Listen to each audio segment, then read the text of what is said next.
but they ain't do better. We still talk through letters. I know steppers. If I send the dressers, they gon' come in strangers. Straight from the top of the key. Hey, top of the key, baby. Let's go. Let's go. What's up, fellas? What's up? How you doing? How you doing? Hey, I'm just ready to get this season started. Y'all see how your boy coming. Nah, the trash jersey. We coming to see. Hey, back to back, baby. Hey, let's get on here and get into this first topic. I'm gonna start with Quill on this one. What is the best trade of the offseason and why? Oh, best off-season trade. If you ask me, one of the most solid trades that took a team that was already good and made them better was Malcolm Brogdon going to Boston. Boston desperately needed a point guard during a lot of runs in games against the Warriors, and you've seen they were able to kind of get through the East, not easy, but relatively just on defense. But once they got to the Warriors, when two defensive juggernauts, you need somebody that's going to generate some offense, and they weren't able to generate that with Marcus Smart. Having Malcolm, that could be big for them. You got any rebuttals to that, Bill? I say that was a key trade, but I want to bring some light to the Timberwolves getting old big boy Rudy Gobert, because that takes that pressure off Cat. Because I think he that one piece that they needed to get past that team. You know, they had their pre-celebration in the preseason. You thought they won it all like Space Jam, some shit. Nah, look, I think he that piece that gives them that relative celebration at the right time. But also, if you see him in his workouts, they starting to expand his game to help him kind of develop into the modern day big. So to equip him with a little bit of shooting, but I think that's going to be key. I think that was a big acquisition. What you got? Me personally, John Wall to the Clippers. I feel like people play better when they own better teams and when they surrounded by better players. I feel like you bring out the best in them. So seeing that three-man punch with him, Kawhi, and Paul, I want to see what he do, because now he's surrounded by real talent, proven talent. Let's put it like that. I ain't gonna say real talent because he had good players with him before, but he with some proven talent and a champion and Kawhi. So I mean, John Wall, one of our favorite players growing up. So we want to see what he could do. It's been too long. Hey, so I remember in college when we used to be balling, it was two dudes we stopped balling to watch. It was John Wall and it was Derrick Rose. Then with the two dudes you would stop to watch ball. But what I'm going to say is I like his humble mentality going into there, because you get some people who were cornerstone players and they go on to new teams with that same mentality that I'm at. So he's going in with that mentality. We got PG, we got the Claw. I mean, hell, you even got like Reggie Jackson, Mr. June. You know, I mean, he kind of took last year off, you know, but I wouldn't even say that. Compared to how his run was in the playoffs, when he acquired that name, Mr. June, if you compare that season to that, last year you was like, hey, what cuz doing? So that's why I'm gonna go with that. I think it's cool. But I think he might be a little old. That's probably because he was given a bigger role than he was ready for.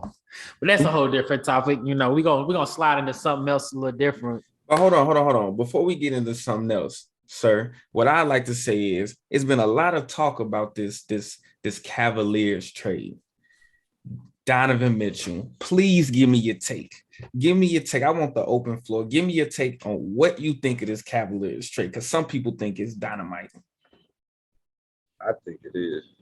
Okay. I know Quail sold on it. I think it is because you watch they defensive presence last year with Jared Allen and Mobley in that paint. It's going to be hard to score down there. And then you watch the emergence of Darius Garland, because a lot of the year, Lauri Markkanen was in and out. You know, Sexton was out most of the year. even when Allen got hurt, like you had a bunch of their good pieces not there, and you saw them still be able to carry a certain level of winning close games, winning meaningful games, winning against good teams. In a conference where they gotta see the Bucks 4 times. They gotta see everybody in the East 4 times. They only see the West twice a year. So they were holding their own against some of the Heat, the Magic. I mean, the Miami Heat, the fucking Bucks, the Net. They were holding their own against good teams. And then you add in a person that you watch kind of be it for his team for like 2 or 3 years. Even with Clarkson there, but you watch him be over there feeling like, damn, I ain't got no help. Damn, I ain't got no help. Damn, I ain't got no help. You put him with Garland, Mobley, Allen. He just get the go basic. It's like not saying he ain't know, but taking a player that's struggling and adding him to a team. So before I ask you this question, Teddy, are you kind of on the same side as him? Me speaking from a fan standpoint and not as analytical as my brother here, Mitchell ain't proving himself. He one of them players. I think he has. I don't put him up there with the Stephs and the Lucas, you know. So I'm not saying that he's not good. Yeah, he is good. He's very good. Yeah, very good. But I wouldn't put him as great. So I don't see, because he's gonna be coming into a leadership role. That's like true. He the new leader of that team, and he ain't proven that he can lead. Or I ain't gonna say not lead, but he couldn't get Utah over the hump. Yeah. So at a certain point in time, D Book and Donovan Mitchell were right here, right? Like they were being compared and where their teams were and getting over that hump. Do you feel like D Book kind of did like this? Most definitely. I don't. I think Chris Paul helped the Suns do that. Well, but regardless, that success is because if you look at D Book's numbers from the year before Chris Paul got there and the year when Chris Paul got there, his numbers didn't change. Okay. So let me, I don't want to go. Scoring didn't change. He was able to score a lot easier. So I don't want to go too far down that route, right? So I'm going to bring it back. So me personally, I feel like, I think the story, like the narrative changes for the Cavs as far as if you look at the Cavs organization, you feel like the story changes, right? But I feel like it's the same story with Donovan Mitchell, because if you think about it, who bullied this man in the playoffs, bro? Jalen Brunson. With Luka or no Luka? No Luka for 2 games, wasn't it?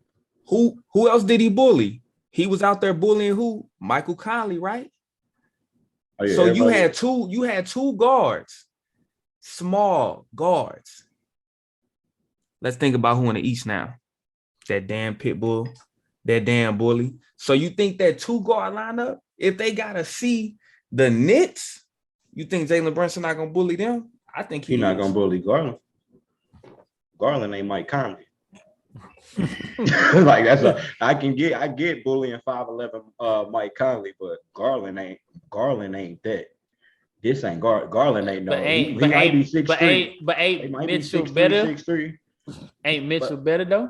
But Mitchell is a better, like if you put overall. No, I'm not taking Mitchell. I'm not taking Mitchell over Booker. I mean Garland. I watched Garland actually play make, and this is coming up on his 3rd year, right? We've seen 4 or 5 years of Mitchell.